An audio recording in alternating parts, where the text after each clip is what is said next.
சேலத்தில் நடைபெற்ற அதிமுக பொதுக்கூட்டத்தில் இருவர் உயிரிழந்த சம்பவத்திற்கு அரசியல் கட்சி தலைவர்கள் கண்டனம் தெரிவித்துள்ளனர்.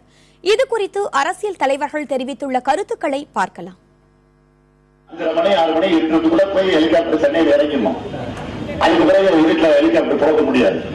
ஆனா அவங்க வசதிக்காக விருத்தாசத்துல 2 பேரும் செத்து இருக்காங்க, இங்க சேலத்துல ஒரு செத்து இருக்காங்க. ஒரு சப் இன்ஸ்பெக்டர் போராடிட்டு இருக்காங்க உயிருக்கு. கற்பகங்கிற ஒரு பெண் போலீஸ் அதிகாரி மயக்கம் அடைஞ்சு மருத்துவமனை அனுமதிக்கப்பட்டிருக்காங்க. செய்தி வந்திருக்கு. இதற்கெல்லாம் பதில் சொல்லக்கூடிய காலம் மே 16க்கு பிறகு நிச்சயம் அதிமுக ஆட்சிக்கு. தலைவர்கள் மக்களை நோக்கி போவார்களா, இல்லை என்றால் தலைவர்களை நோக்கி மக்களை வர வேண்டும் என்று கட்டாயப்படுத்தி குவித்து இவர்கள் 6 மணிக்கு மேல் பிரச்சாரம் செய்ய முடியாது என்பதற்காக வெயிலில் மக்களை காய வைத்து இன்று உயிர் போயிருக்கிறது. மனித உரிமை மீறல் தமிழகத்தில் பிரச்சாரம் என்ற பெயரில் நடந்து கொண்டிருக்கிறது என்று தான் நான் நினைக்கிறேன். பொதுக்கூட்டத்துக்கு வந்த மக்கள் வெயில்ல காய வேண்டிய நிலை. அவர் மேடையிலே குழு வசதியோடு அமர்ந்திருப்பார்.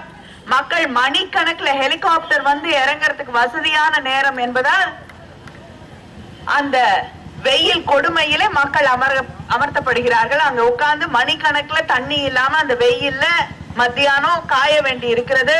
அதை பத்தி அம்மையார் ஜெயலலிதாவுக்கு கவலை இல்லை, அக்கறை இல்லை. அவங்கள பொறுத்த வரைக்கும் வெறும் அந்த பிரச்சாரம் பண்ணிட்டே இருக்கணும். யார் உயிரிழந்தா இருந்தா, யார் உயிரோட இருந்தா என்னன்னு அதை பத்தி கவலைப்படல. என்னுடைய போக்குல நான் போயிட்டே இருப்பேன். அது ஏற்கனவே நாஞ்சல் சம்பத் அவர் கட்சியில இருக்கும்போது சொல்லியிருக்கிறாரு. போயிட்டே இருப்போம், யானைகள் போயிட்டே இருப்பாங்க, நடுவில் வந்து எத்தனை எறும்புகள் சாவறாங்கன்னா அதை பத்தி அவங்களுக்கு கவலை கிடையாது. அதே மாதிரிதான் இன்னைக்கும் நம்ம பார்த்திருக்கோம். அம்மையார் ஜெயலலிதா அவர்கள் இதுக்கு ஒரு ஆறுதலும் இரங்கல் கூட சொல்ல மாட்டாங்க. ஏன்னா நாளைக்கு மறுபடியும் வேற பிரச்சாரத்துக்கு அவங்க ஹெலிகாப்டர்ல பறந்து வந்து ஏசியில உட்காந்துட்டு பக்கத்துல ஒரு 10 ஏசி வச்சுட்டு அவங்க பேசிட்டு இருப்பாங்க. ஆனா இந்த மக்கள் இந்த கடும் வெயில எந்த அளவுக்கு கஷ்டப்படுறாங்கன்னா அவங்க புரிஞ்சுக்கணும். ஆனா இதை புரிஞ்சுக்கிற மாதிரி அவங்களுக்கு தெரியல.